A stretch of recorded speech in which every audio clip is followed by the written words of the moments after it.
The broadcast of the regular meeting of the Board of Estimates and Taxation will now begin. Good afternoon. Welcome to this live broadcast of our virtual meeting. This meeting includes the remote participation of members as authorized under Minnesota Statute Section 13D.021 due to the declared local health pandemic. For the record, my name is Carol Becker. I am the president of the Board of Estimate and Taxation. I will now call this meeting to order and ask the clerk to call the roll so we may verify the presence of a quorum. Board Member Fry. Here. Cogill. Here. Wheeler. Here. Bender. Fletcher. Here. Bender. President Becker. Here. There are 5 members present. Let the record reflect we have a quorum. We will now proceed to our agenda, a copy of which was posted for public access to the city's legislative information management system, which is available at lims.minneapolismn.gov. For all voting, we will use roll call because we are remote. So the first thing we need to do is adopt the agenda. Board members, the agenda for today's meeting is before us. Can I have a motion to adopt it in a second? So moved. Second. We have a proper motion before us. Any discussion before the clerk calls the roll?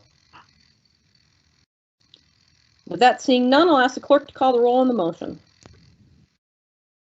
Board Member Fry. Aye. Cogill. Aye.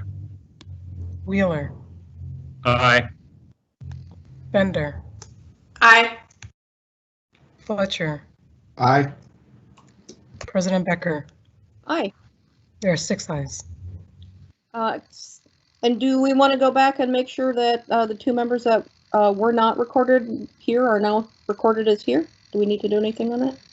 No, I made note that Bender is attending the meeting. Thank you. And Fletcher. Correct. Thank you. Acceptance of the minutes is the next item. It's a meeting from August 26th. Do I have a motion and a second? So moved. Second. A proper motion before us. Any discussion before the clerk calls the roll? Seeing none, I'll ask clerk to call the roll on the motion. Board Member Fry. Aye. Cogill. Aye. Wheeler. Aye. Bender. Aye. Fletcher. Aye. President Becker. Aye. There are 6 ayes. That motion passes. The minutes are adopted as presented. So discussion, item 4 on the agenda is a presentation by the Finance Department on the 2021 Mayor's Recommended Budget. I will call on Micah Intermill to present that report. And there it is. Good afternoon, President Becker, Vice President Wheeler, and members of the board. My name is Micah Intermill, City Budget Director, and I'm pleased to join you today to provide this overview of the Mayor's 2021 recommended budget. As you're aware, 2020 is no typical year. Due to the economic constraints caused by the pandemic and associated public health response, city staff, the mayor, and council have spent much of this year rewriting the city's 2020 budget. Because of the way that we budget, wherein 1 year's base is defined by the prior year's service levels, the work of rewriting the 2020 budget has impacted our normal timelines and processes surrounding the development of our 2021 budget. That said, as you're also aware, the mayor delivered a budget address and framework as required by the city charter on August 14th. I'll be walking you through that framework today with emphasis on the general fund and property tax levies and impacts, and I'm happy to take questions at any time. At the highest level, the story surrounding the 2021 budget is really the way we fund our work is changing. Many of the members of this body have noted that publicly over the last several months, and this slide corroborates the assumption. In terms of absolute dollars, our non-property tax general fund revenues are nearly unchanged from 2020, and the mayor is recommending an increase to the levy of 5.5%, which is materially the same as the 6.11% increase included in the 5-year financial direction adopted by the council last December. However, our transfers into the general fund and other sources, including local government aid, are down significantly. Notably, the 2021 recommended budget excludes $22 million of a planned $33 million transfer of local tax revenues from the Downtown Assets Fund to the General Fund. That category also includes $4 million less in local government aid from the state and $15 million less in the use of general fund balance, as well as transfers of fund balance from other funds to support one-time spending in the general fund. The result is that, as this slide shows, our budget relies on property taxes for fully 50% of our revenues in 2021. Could I have the next slide, please? In terms of jump in real quick, Madam Chair. Go ahead. Sorry for apologies for not putting my name in the queue. I felt like this was the applicable time. So as Mr. Intermill just mentioned, fully 50% of the budget would be garnered through property taxes. Normally, we're looking at about 55% of the budget being garnered from non-property tax sources. So that would leave 45% garnered from property taxes. And as he may be showing fairly shortly, that those losses to the tune of like $35 million were a big part of the driver of the decisions that were being made. So normally on an annual basis, we'll see about a 1% increase in non-property tax revenues, which would equate to, I think, $3 million. Whereas this year we saw a $32.5 million decrease in non-property tax revenues. And it was that $35 million offset that we, that $35 million figure that we then needed to offset. By the way, if we did nothing, it would have resulted in around a 14% property tax hike, which was something that was simply untenable for property taxpayers that are already hit quite hard by the economic downturn. Apologies, Mr. Intermill, I just wanted to add that bit of context. Not at all, Mr. Mayor, and I now know what it feels like for school teachers to be proud of their students. So very well put. So I would, moving on to this next slide, current service level expenses and transfers out in 2021 would have cost roughly $525 million. And that compares to revenue availability had the levy been flat of about $484 million. As the mayor just mentioned, he is recommending expenses and transfers be trimmed from that $525 million level down to $498.5 million. And that the total general fund revenues include a 5.75% levy increase to come in at $501.6 million. And so there's, as you see on the screen, there's a slight difference between the recommended expenses and transfers of $498.5 million and the revenues coming in at $501.6 million. That $2 million difference relates to needing to levy more than we need, because we know that in economic recessions such as the one we entered earlier this spring, bring with them lower property tax collection rates. Moving on to the next slide, please. So to bring those expenses down to meet the total resources available under that 5.75% levy increase, we have to reduce expenses by roughly $26 million. In addition to that, as the mayor detailed in his budget address on August 14th, additional investments are needed in the area of public safety, economic inclusion, and affordable housing. And in addition to those, many investments over the past several years have been made on what we refer to as a one-time basis. So utilizing that fund balance that I had mentioned previously.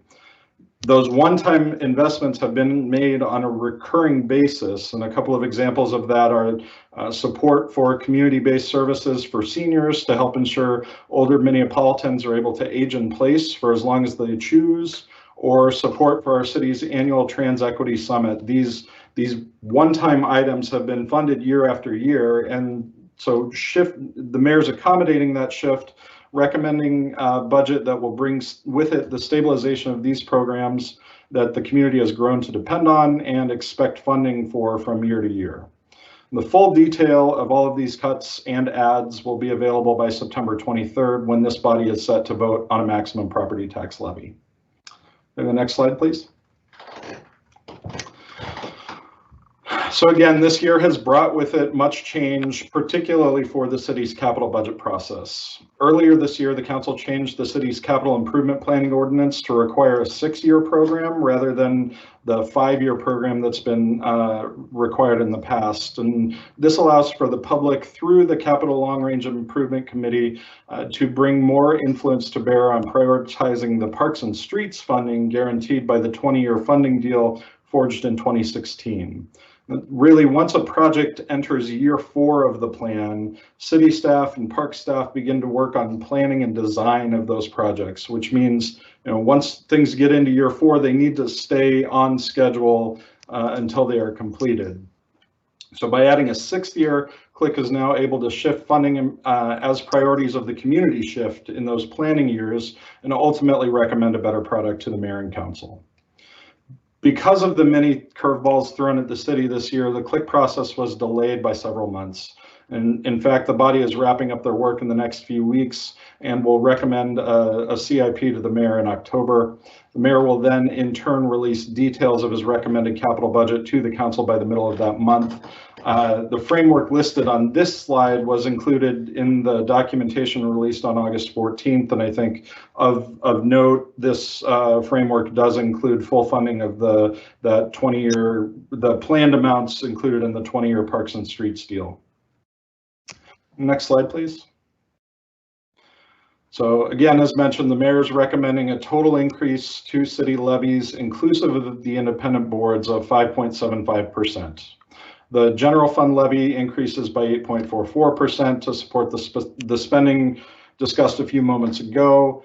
In addition to that, the mayor is including room for the park board's requested levy increase of 1.18%, which Ms. Weisman will be discussing in detail later in this meeting. The debt levy is increasing in accordance with planned levels included in the 5-year financial direction and also to accommodate a slight increase associated with some actions taken by the mayor and council earlier this year to resolve some of our 2020 budget challenges. The pension levies remain flat this year. This is reflective of good work done over the last several years by our former CFO, now city coordinator, Mark Ruff, to stabilize our funding of the closed pensions now merged with the para system. The MBC levy decreases by roughly $2 million as the city will utilize accumulated fund balances that are under the custody of the MBC right now to pay for much of our rent in City Hall next year. And in addition to that, the mayor is recommending the reinstatement of a levy for this board as a similar approach to the one I just described with the MBC was utilized in 2020 with the BET as it drew on its own reserves to fund its operations. The last 2 levies shown on this slide remain constant to support our obligations to the Teachers Retirement Association and for repayment of debts associated with the library referendum and the new building project. So the library debt will be retired by mid-year next year, at which point the remaining funds will be used to support the new building project. And beginning in 2022, this levy, the full $10.3 million, will be used to support the new building. Next slide, please. Thank you. As I've said many times already this afternoon, this year is not a normal year, and that is probably no more true than with respect to property tax impacts. Though the mayor is recommending the city increase the total amount of property taxes levied by 5.75%, the overwhelming majority of parcels will see their individual city taxes decrease next year. And that's because of the 3 primary drivers listed on this slide. So first, the growth from 2020 into 2021 in terms of the market value, in terms of total market value growth is pretty similar to what we saw in prior years. But it's concentrated in apartment and commercial property types, which really is shifting the burden from residential parcels, primarily detached single-family homes, but also condos, duplexes, and triplexes, to those apartments, commercial and industrial parcels. Second, and really this is the biggest impact to the property tax feels like factor this year, is the expiration of the consolidated TIF district.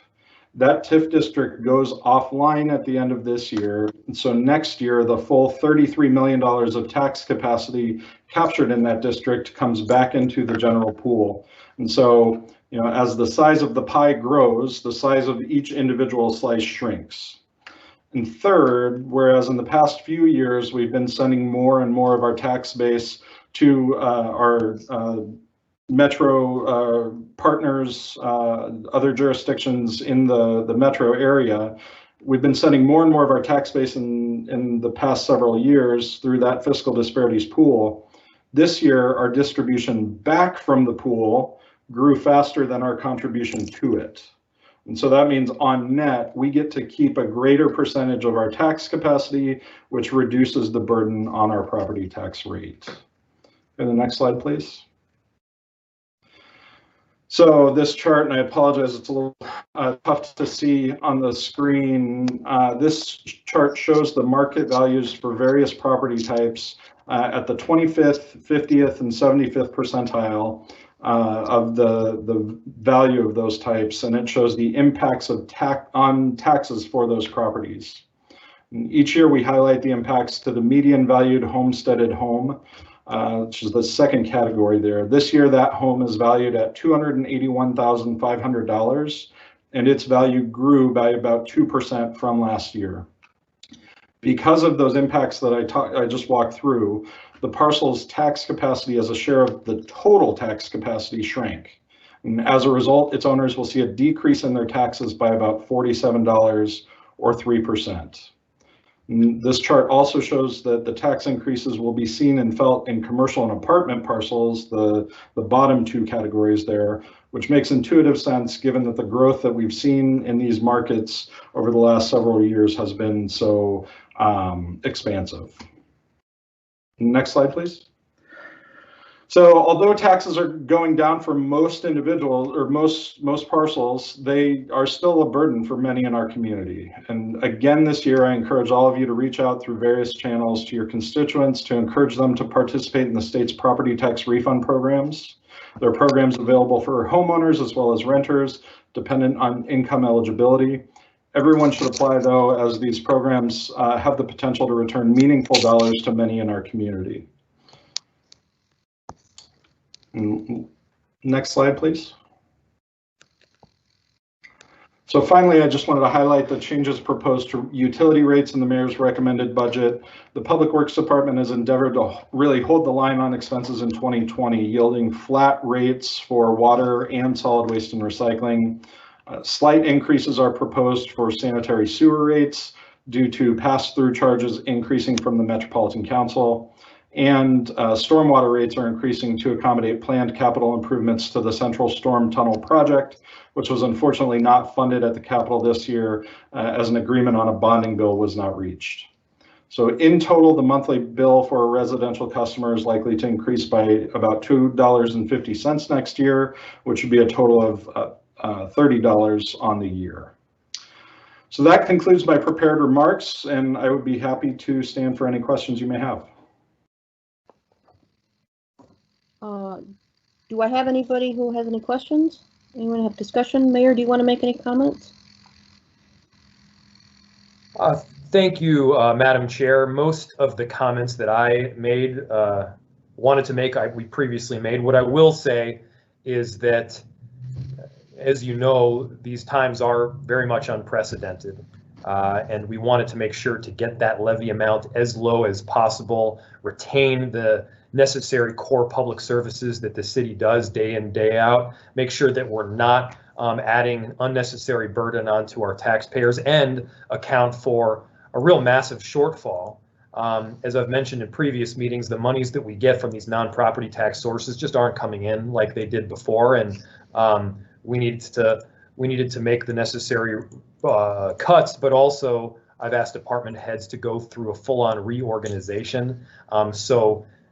Recognizing that some of the positions that are going temporarily unfilled may need to be shifted in some form to account for new work that needs to be done, and perhaps new programs and new initiatives that need to come forward to replace the older ones. So yeah, Micah, I think gave a full rundown of all the figures, but certainly we're all happy to answer any questions. Do I have anybody who has any questions?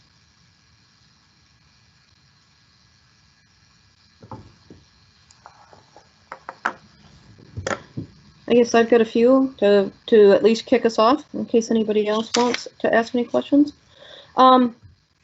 So one of the, I guess the major question is that we don't have details on where the budget cuts are. And those aren't going to be available until, you said, the 23rd, the day that we have to adopt the maximum levy. So we won't know the impact on the police department. We won't know the impact on other departments until that day. Is that correct, Mr. Indermill? So, President Becker, I think the date, 23rd is the absolute latest date. We would have the budget book published. Our goal is to get it done in advance of that date, recognizing the importance of the need for the detail. Yeah, and Madam Chair, that is what we plan to do, to have it available well in advance. Just don't make it 4 o'clock the meeting, because Sure. I would like to take a look at it, because it does have a big impact on the decision-making process, and I think that's part of what we owe to the public. So, and I completely understand how unprecedented this is and how hard this is to do in a normal year, much less the year we're in. But it would be helpful that it was before the meeting so people had time to look at it. One question, Mr. Indermill, fund balances and cash flow question.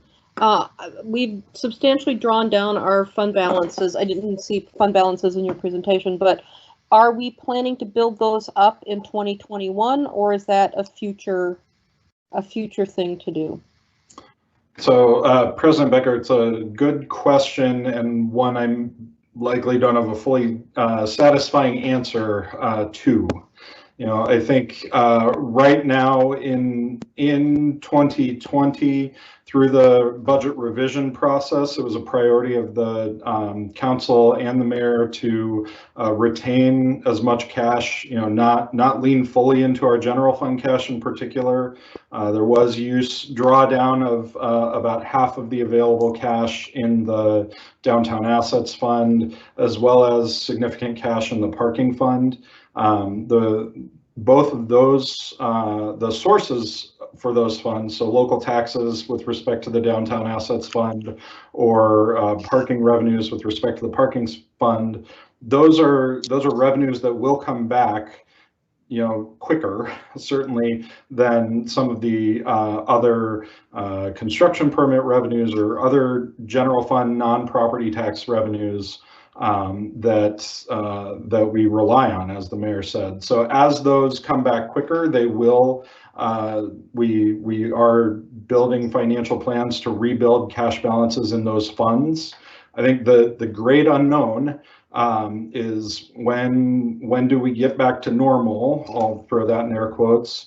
And, you know, meaning when is it that folks return to downtown offices en masse, and when are folks able to attend large events? And, you know, based on all of the things that we are consuming through the news media, our anticipation is that will happen by towards the end of the third quarter next year and start to do that build back.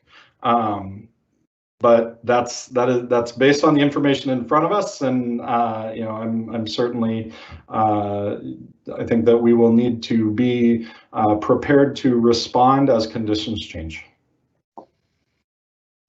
One of my concerns is that with the plunging sales tax and parking revenues, that we have debt against those revenue sources, and we're going to be talking in a little bit, direction to staff.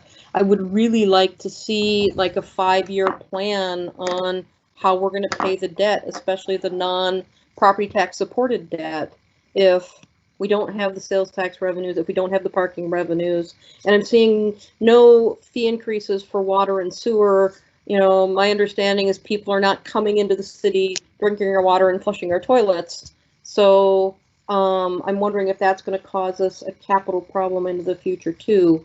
And, you know, I presume you're going to have a 5-year projection like you always do in the budget materials, but I am going to be asking for the board to support a direction to staff to just put together a plan to make me feel good that we're not going to default on our debt. Not that I think we are. We're Minnesotans. We're Minneapolis. We pay all our bills. I just want to know how. So note that I've got that concern. CLIC is going to be done in October. And I think at some point I'm going to also request that we're able to hear from CLIC and what their issues and concerns are this year. Just it'll be towards the end of the year. Let me see on my other notes. Are you presuming the collection rate for property taxes comes back next year? So President Becker, we are presuming a 98% collection rate for property taxes next year. And in the last several years, it's been right at about 100. And so that's the delinquencies in a given year are offset by those delinquent taxes coming in subsequent years. And so we've been able to enjoy that 100% collection rate. So as I mentioned, we are assuming 98% next year. I have to remember, has the second payment been to Hennepin County yet? Because I'm just trying to know, are we short on our collections for this year? So President Becker, we've received our first half payment. We have not received the second half payment yet, and won't for a month or a couple of months yet. So that first half payment did come in very well. The challenges were not, we don't have the data that shows how many folks paid their full taxes in that first half payment. And so in the 2020 revised budget plan that we put together, we assumed a collection rate for 2020 of 92%. And part of the reason we anticipated some softening was because we weren't sure what the action, Hennepin County's action to not penalize folks for late payments, we weren't sure what that would do to that first half payment. And it turns out that first half payment came in stronger than we anticipated. And our hope is that the second half does as well, which would only serve to buttress the general fund cash position, since we've gone and trimmed the budget for 2020. But again, that's one of those things that we won't know until later in this year. Okay. All right. That's it for me. Does anyone else have any questions? Anyone else have any questions? Just put it in the chat. Going once, going twice. Okay, thank you. Appreciate your time. Madam Chair. Yes. I put my name in the chat. You may not have seen it, which is no big deal. But thanks for letting me interrupt. I just want to make a quick comment, which is we've talked a lot about the declining revenues, but we haven't talked in this context about the increased needs in our community and the juxtaposition that we're experiencing with staff morale and staff workload in the context of extraordinarily increased needs in our city at the same time that we have these revenue drops. And so we are, I think, already at or beyond a point where, we aren't going to be able to provide the same services with fewer staff and fewer program dollars. And we also have very high needs in vulnerable populations related to the coronavirus pandemic and the homelessness crisis and the economic crisis and the social unrest and the buildings that burned down and need to be rebuilt.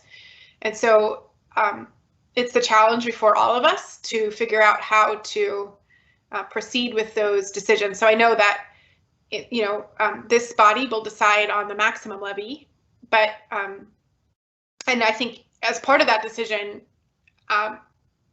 needs to understand and weigh the full context of not only the revenue declines, but the increased needs in our community and the increased pressure on staff and others to deliver solutions to homelessness, to deliver public safety solutions, to rebuild the community corridors that have burned down, to make clear how we're going to ensure that those scenarios and situations don't ever happen again in our city. So all of that, again, is in the context of these cuts and reductions. Thank you. Does anyone else have any comments? Does anyone else have any comments? I agree with you. I'll comment briefly as well. Thank you, Madam Chair, and thank you, Council President. I'll note that the presentation provided is predominantly based on the cuts that are taking place right now.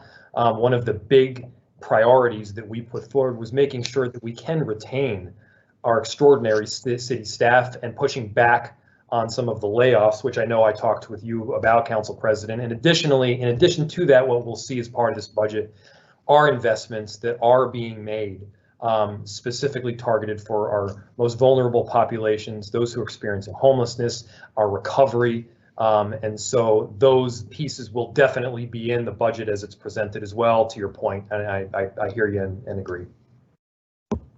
Thanks, Mayor, and only possible if the levy is adopted as proposed. Otherwise, some of those things may well need to be cut with a lower levy increase. Was my point. Just trying to sort of underscore the relationship there between our ability to do those things and I understand as it relates to the levy. Okay. No, you're totally right. Yeah. You're totally right. Yeah, there obviously are impacts when you have the budget shortfalls that we're seeing right now, and so we're trying to use the limited resources that we have to help those that are most in need. And but yes, there are definitely impacts. You're right.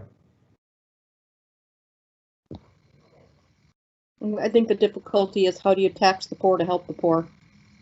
That the money that you're trying to raise is from the same people who have to pay it. And so, you know, there's no free lunch in government. Any other discussion? Any other discussion? All right. Seeing none, thank you, Mr. Intermel. I want to go to the next item, the Park Board.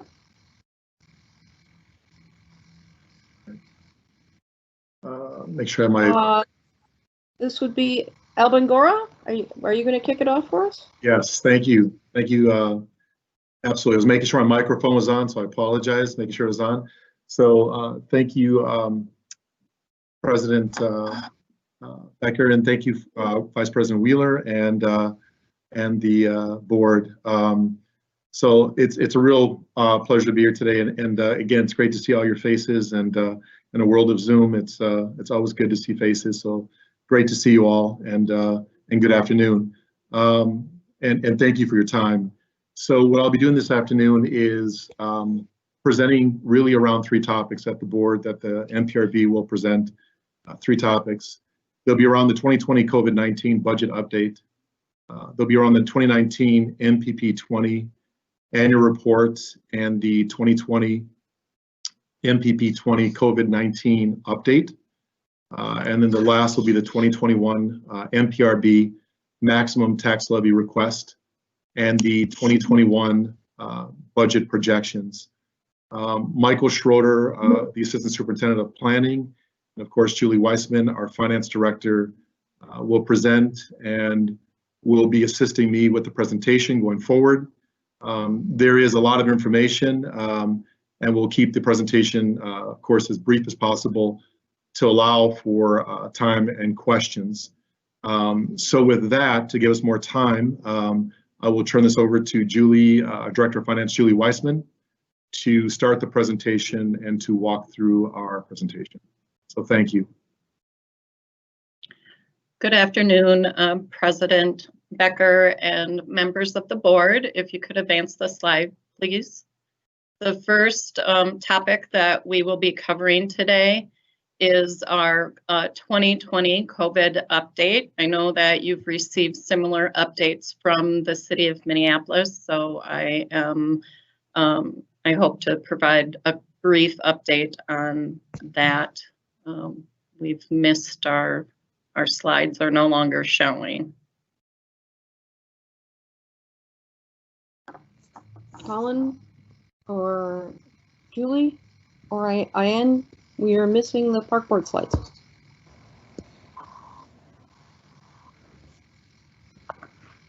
The team's working on it as we speak. Thank you. Great. If you could advance the slide, please. The So slides for aren't up yet. Yep. For our general fund, similar to the city of Minneapolis, we are projecting a slight decrease in property tax collections due to the impact of unemployment that is impacting our homeowners at this point and property taxpayers at this point. But the largest decrease that we are experiencing due to COVID is in the areas of fees, fines, and other revenues. As our recreation centers have been closed, events have been canceled, rec centers are transitioning to scheduled programs and virtual programs, we have seen a large decrease in our fees, fines, and other revenues. We are starting to see some federal and state relief coming to the park board, both for the encampments and for our recreation programs, but also we are appreciative of the mayor and city staff to include the park board as a sub-recipient of the city's Federal CARES Act dollars. And we believe we have qualifying expenses that will qualify for that commitment of CARES Act funding. On the expenditure side, again, we have put in cost savings wherever possible, similar to the city. In wages and fringe, we do have a significant provisional workforce with our recreation centers closed and events not happening. There was a lot of seasonal hiring that was not done in 2020 that provided a lot of this savings. We also have full-time employees who have provided budgetary leave. We have wage freeze for our appointed and non-represented staff, and we have some furlough days that some of our unions are being negotiated and approving for our wages and fringe savings. Other expenses, we have and we also have a hiring freeze for wages and fringe. In the other expense area, we have a spending freeze, and we also have savings that are being experienced due to the closure of our buildings and the cancellations of our programs and events. So we're looking at approximately a $1.5 million deficit. We have an available fund balance of $4.7 million.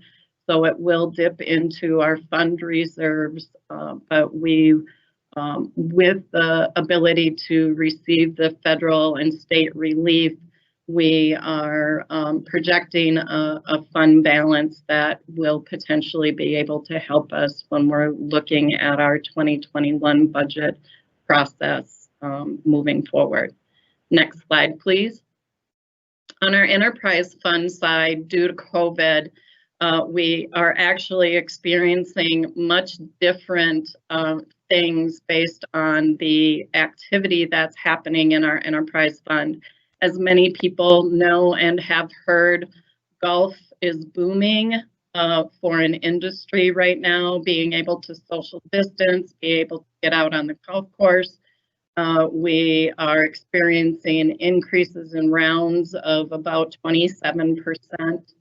Our parking revenues, we are still experiencing a good amount of parking revenues. They're down 30%. Most of that 30% decrease is due to the closures of the University of Minnesota and our paid parking around that corridor, and then of course the downtown parking and our parking that's along West River Road.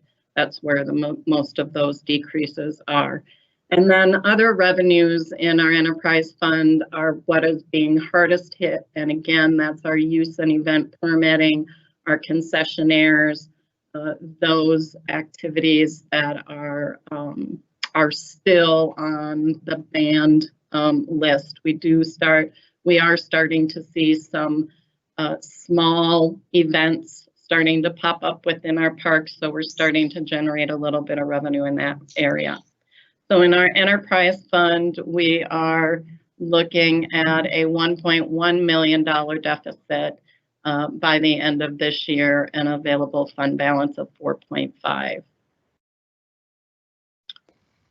So next we'll move on to the 2019, or before we move on, are there any questions about 2020 and the COVID impacts?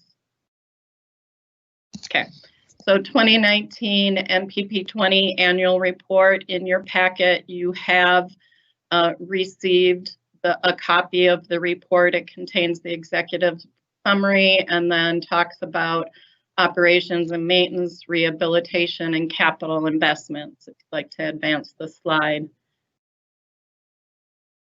This is our historic agreement with the City of Minneapolis. We have 2 ordinances that cover the operations of the 20-year neighborhood park plan, and part of that ordinance requires this annual reporting.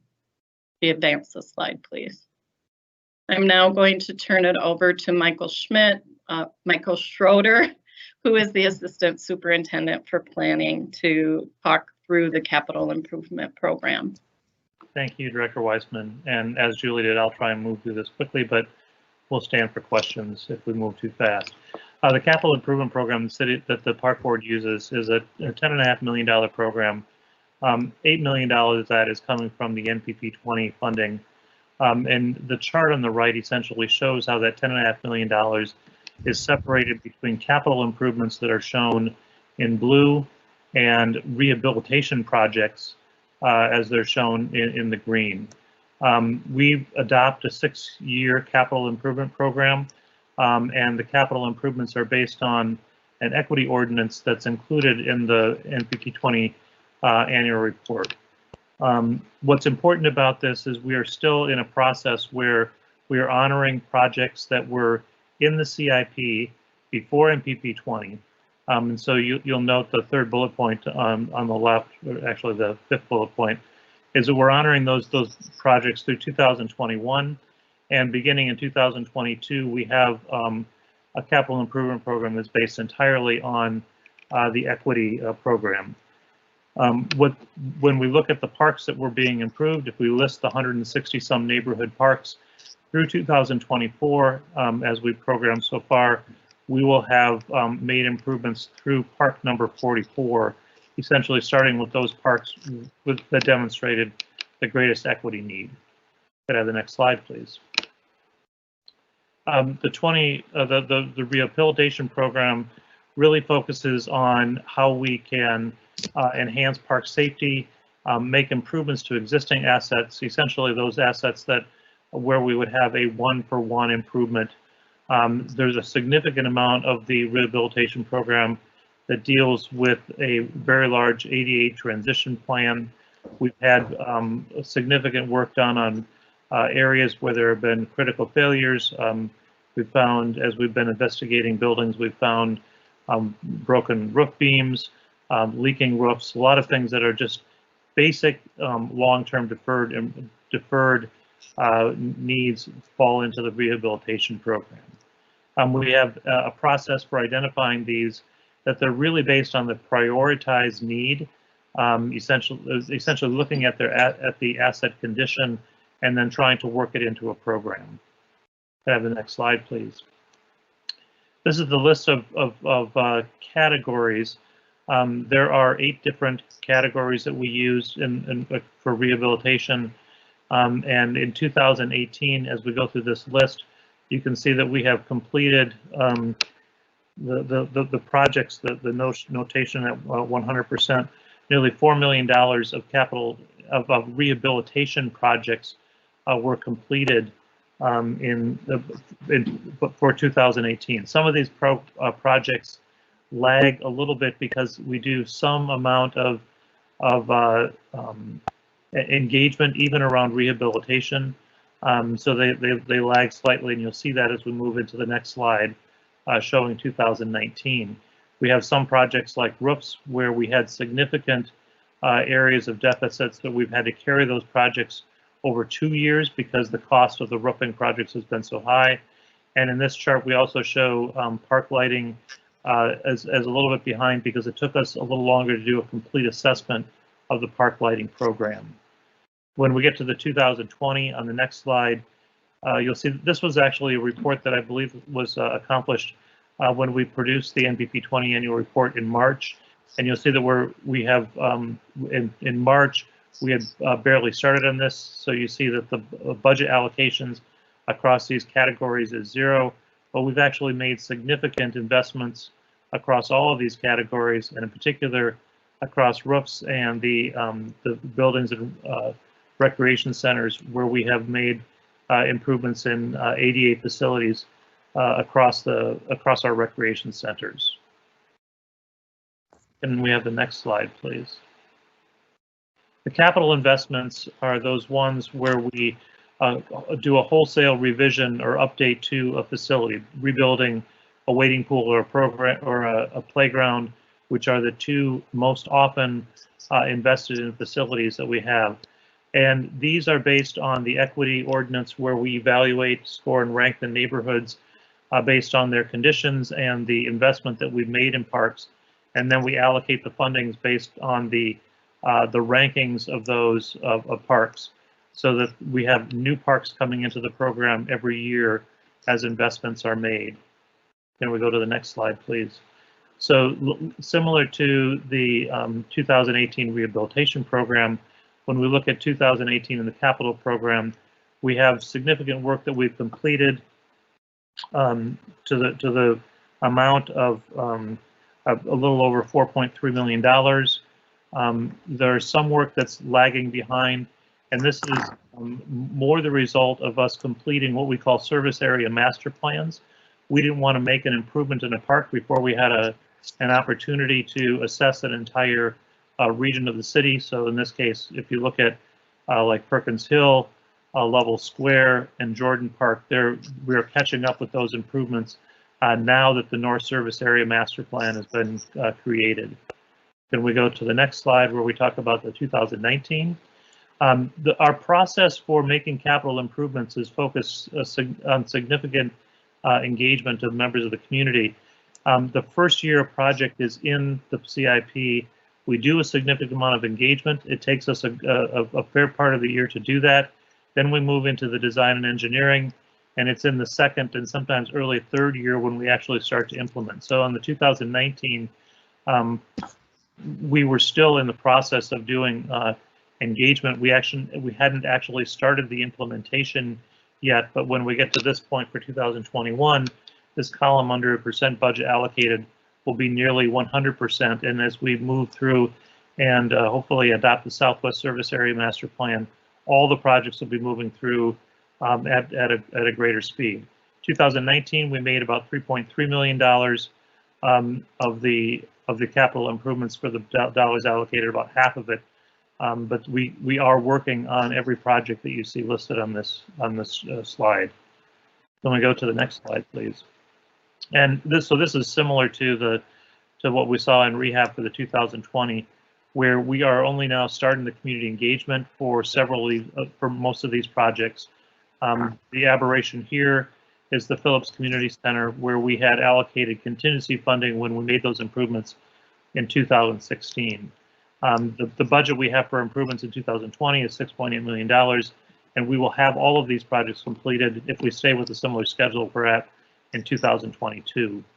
Can I go to the next slide, please? There have been some things that we've had to make adjustments for with COVID-19.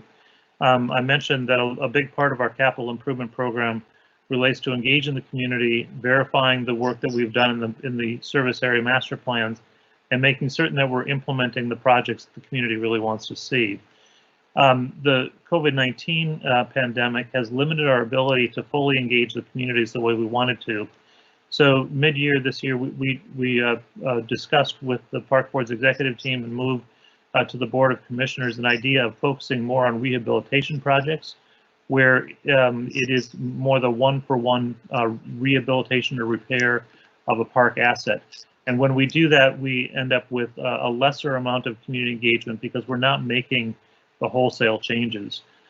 So it shifted the amount of dollars that we're putting into rehab projects in 2020. We were doing more rehabilitation and a lesser amount of capital projects this year, and we will be catching up with that starting in 2021.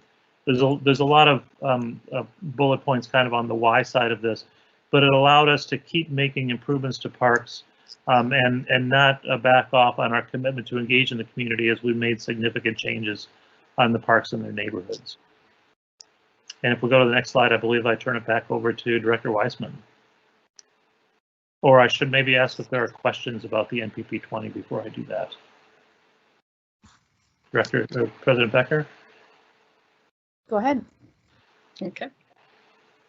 All right, so the Minneapolis Park and Recreation Board has adopted a resolution requesting the Board of Estimate and Taxation set the maximum property tax levy increase for the Park Board at $70.3 million, a 1.18% increase. You have a copy of the resolution in your packet that formally requests this. So this year, the Park Board and the mayor's recommended budget are in agreement with the dollar amount of the maximum property tax levy request for the Park Board.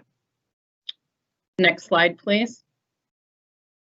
So when you look at our general fund budget, so similar to the city's budget and the mayor, but historically the Park Board's annual budget, the superintendent's recommended budget, is produced and provided to our board in October of each year. And this year it's scheduled for October 21st.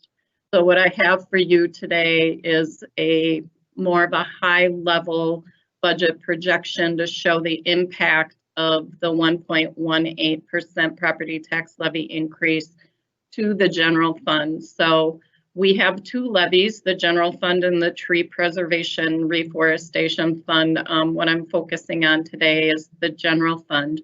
The tree preservation reforestation fund, 2021 is the last year of an 8-year program for removal and replacement of emerald ash borer trees within public lands, and that will be completed in 2021. So what's important with the property tax levy increase that is recommended for the Park Board at this point is that it's a $820,000 increase. That $820,000 increase is directly related to the Commons. So the Commons Park has been litigated for several years, as everyone is aware. In 2020, the Minnesota Supreme Court ruled that the park or the city could not operate the Commons, and then the operations of the Commons needed to transfer along with the ownership of the land to the Minneapolis Park Board.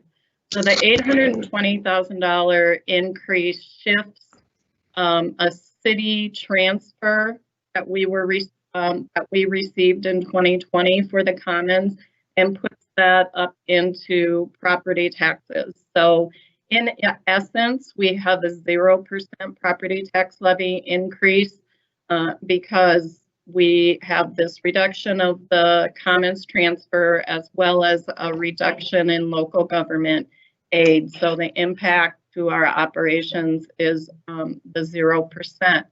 So what that means for us with what I'm calling a recession budget as well as a COVID impact budget, we had estimated, or the mayor had in his estimate, a 4% property tax levy increase for the Park Board. We had estimated a need for 6.3% in our initial projections. So we are not, by this maximum tax levy, we are not receiving a current service level budget. So this first column, the $3.7 million, reflects reductions in our budget that we will need to make that are based on the economic recession, and these will be more permanent type service level reductions. And then we also are being impacted by COVID. So there's an additional dollar amount that we are going to be reducing from our budget that over time hopefully would come back once revenue streams return. So we are looking at a $6.2 million reduction to our general fund. As Micah Intermill talked about, a $26 million reduction for the city. We have a similar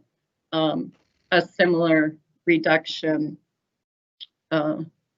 going into this budget cycle. Next slide, please. Our board adopted a 2021 budget framework, and this budget framework is really driving how we are going to be making our decisions in our budget cycle. So the first ones are kind of confirming our commitment to the strategic directions and performance goals that were adopted by our board. The second one is committing to our racial equity and using a racial equity lens when we are working through this budget process. We are also considering economic equity and the implications of our actions and decisions on the most vulnerable of our community. And we're supporting employee engagement to ensure that employees' voices are heard and considered during this budget process. And that we remain committed to the 20-year neighborhood park plan and believe that investing in our neighborhood parks are of utmost importance during this time, especially. And then I will turn it over to Superintendent Bangora to talk through the final bullet. Julie, could I make, and Superintendent, if I could step in? Absolutely. Quickly, I just wanted to speak to the strategic directions here, and I'm happy to hand it over to the superintendent to wrap it up. But of course, to underline, just similar to the city, the board is really going to be faced here with the superintendent's budgets with some significant service level reductions. That's just the reality of what we're facing right now, and there are going to be some tough decisions on that front. I feel confident with the guiding strategic directions for the board in general, and with the directions on our budget framework that will lead to something that is really focused on that high priority of continuing our investment in young people, continuing our investment in our most vulnerable populations, in making sure that everybody can use parks and that they're strong this next year, but certainly there will be impacts in service levels across the board. So just want to highlight that fact. And I'll turn it over to the superintendent. And can you move the slide back one, please? Hold on one second, guys. Mr. Fry, you wanted to speak. Thank you, Madam Chair. I'll actually speak right after the superintendent. That's fine. Okay.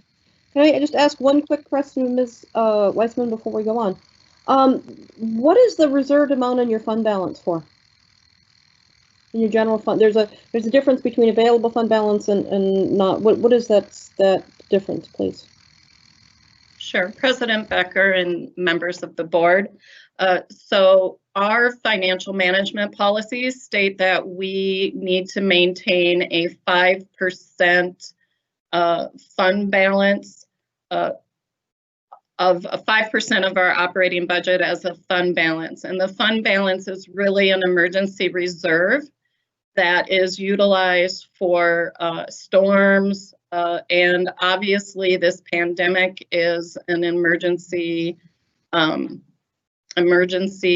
type. So similar to the city, we are dipping into our reserves. Potentially, we could go below the 5% requirement because of the pandemic, and we would in turn need to work towards budgeting replenishment of those cash reserves over time if we did dip into those reserves too deeply. Will you be producing a 5-year plan similar to the cities that will address the question of fund balances? Or is that not something you typically do? President Becker, that is not something we typically do. Okay, thank you. All right. Does anyone else have any questions? President Becker, if we could have the superintendent kind of wrap up the presentation, I would appreciate that. Thank you. Go ahead, Mr. Van Gogh. Yep. Thank you, President Becker. And just the last thing that I would say, and I'll try to be brief here, is that the board recognizes that the programs and services levels with corresponding staffing models will need to be redefined to accommodate the pandemic and economic conditions as stated in an F in this statement. We understand that this is going to be extremely difficult budget cycle for, we know, both the city and for MPRB, as President Cogill just stated briefly in his remarks before I just did my remarks here. We are also utilizing this budget framework to provide the context by which impacts and service levels changes will be recommended. What we're clear about is we're going to be protecting our assets is going to be our priority. And when I say assets, we're talking about holding our mission to provide beautiful spaces and dynamic programs for all the people to enjoy, and in particular our youth, and we are committed to that. We anticipate reductions in services across all divisions in 2021, and we're going through that difficult discussion now, as President Bender said earlier, that there is no question that there will be impacts, and we anticipate those reductions in services. We also anticipate redefining services, and that means that sometimes at this point there's a recalibration and a restructuring, looking at our organization, and we have to really redefine what those services will be and providing those services to our community across all lines, whether it's, we know we have to protect our assets for sure and do the very basics to protect those assets, but obviously as we look at our youth, we are committed to that and a very strong commitment to youth, because we understand that adults have choices, but our youth come to our parks and they walk to our parks, and we have to make sure we meet those needs. And I am committed to that, and the board is committed to that. And we're also looking at looking at community support and safety services and levels, which we're working through, and of course, youth programs and services. So I'll be presenting to the MPRB's my budget recommendations for 2021 to the Park Board on October 21st, 2020. And at this point, I'd just like to say thank you for this opportunity to present to the BET, to all of you. And of course, we are available for any questions at this time. Again, thank you for the time. And we appreciate you coming. All right.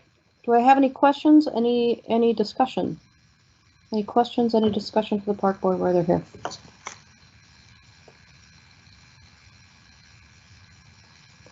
Ms. Bender. Thank you, Madam Chair. I think the mayor actually asked to speak earlier, so Mayor, if you'd like to go ahead first, that's just fine with me.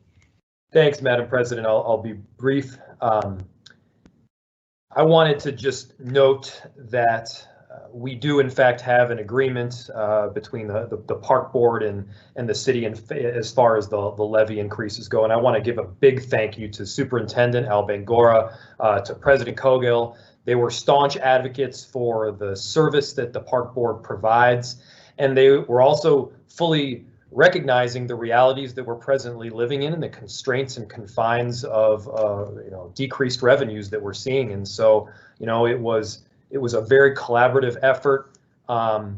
I think communication was excellent, and I just want to very publicly say how much I appreciate them and their work throughout this very difficult process in service, but all in service of the constituents. Thank you. Ms. Bender. Thanks, Madam Chair. I appreciate your question earlier about the fund balance, and I think that's been a question we've had kind of ongoing over the years.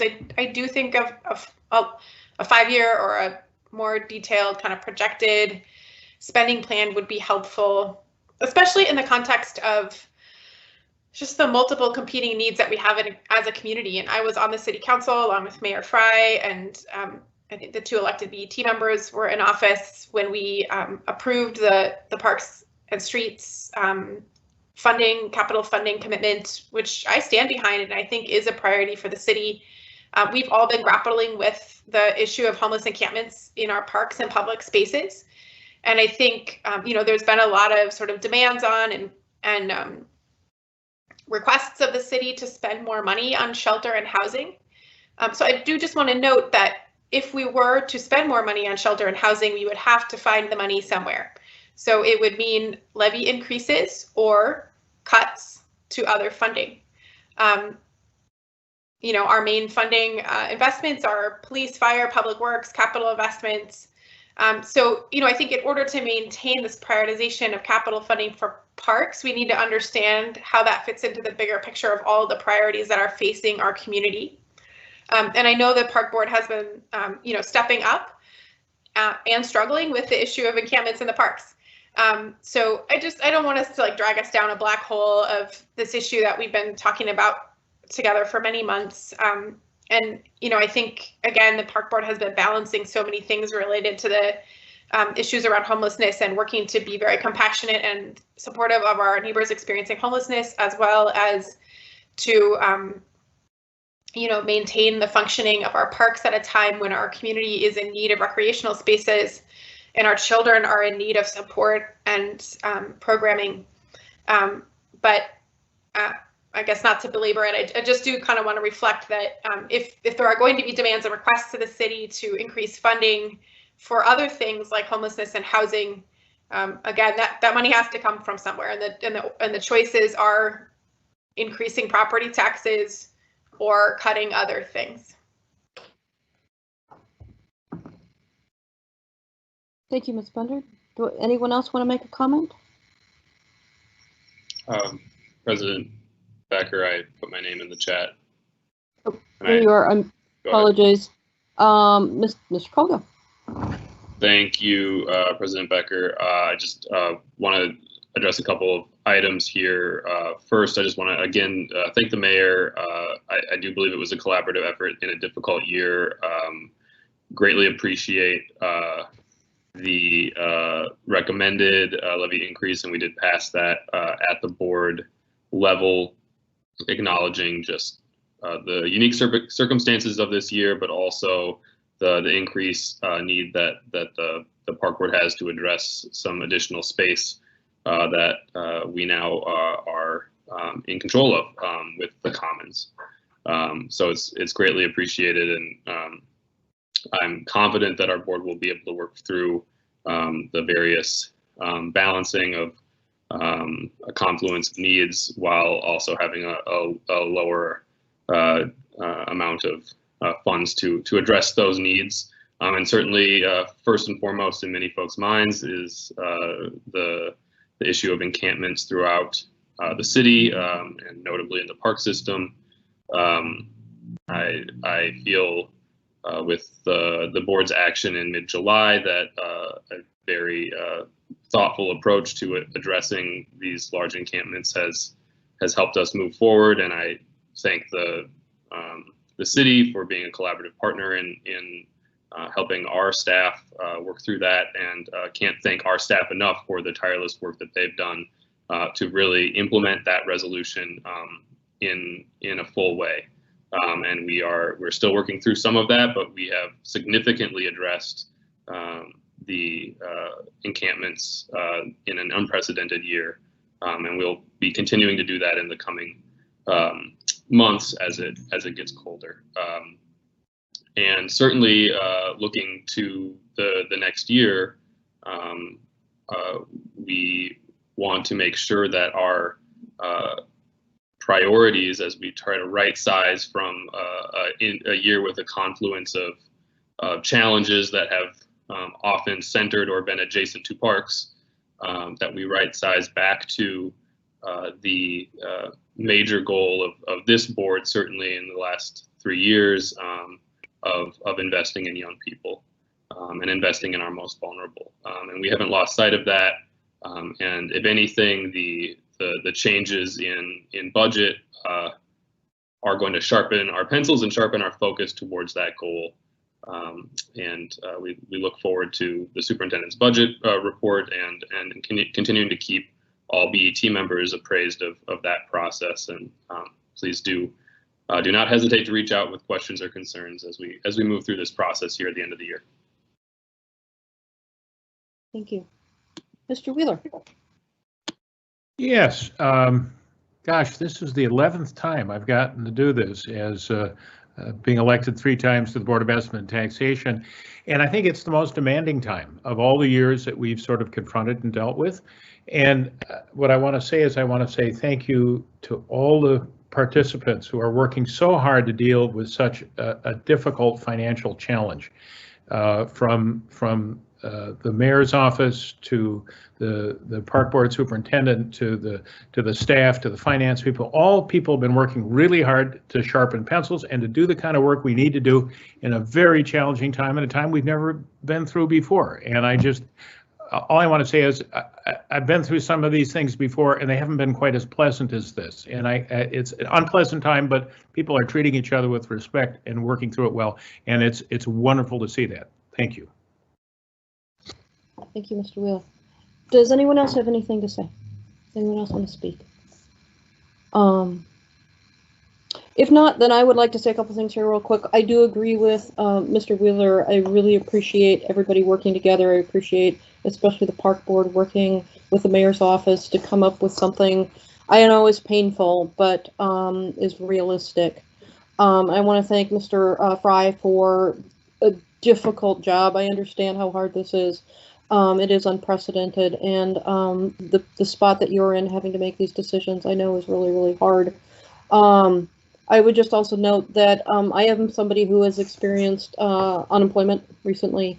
I am someone who's doesn't have a lot of extra money, so I appreciate that the mayor has recommended no increase for the homeowners, and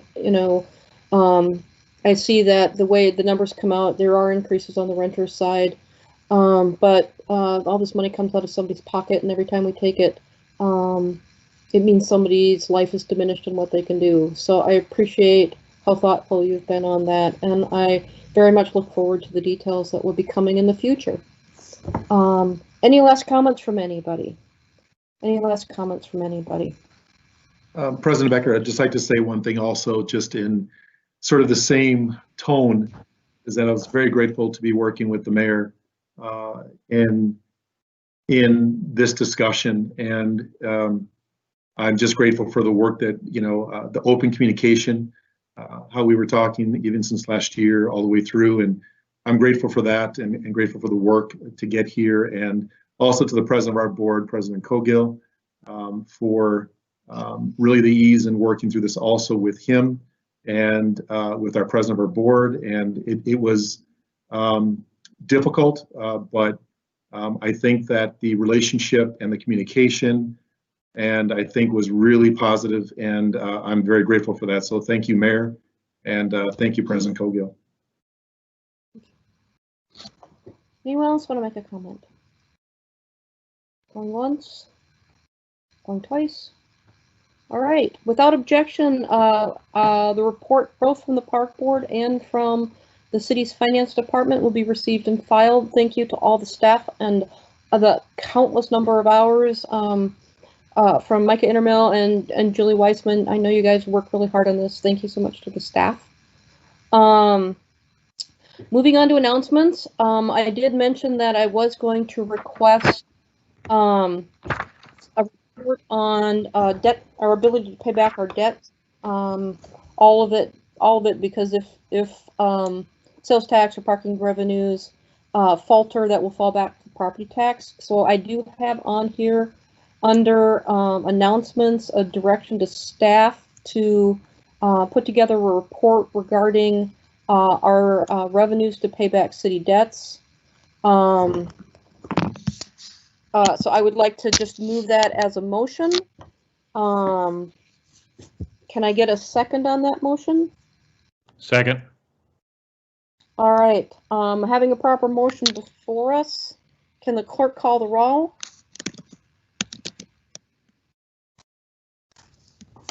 Board Member Frye, Aye. Cogill, Aye. Wheeler, Aye. Bender, Aye. Fletcher, Aye. President Becker. Aye. There are 6 ayes. All right. Is there any other items to come before the board? Any I other move to items? adjourn. All right. With that, we've concluded all the business to come before the board. I note that we're adjourning today's meeting to next Wednesday, September 16th, in order to take public comment related to the setting of the maximum property tax levies in 2021. Without objection, we stand adjourned to September 16th at 5:05 p.m. Thank you.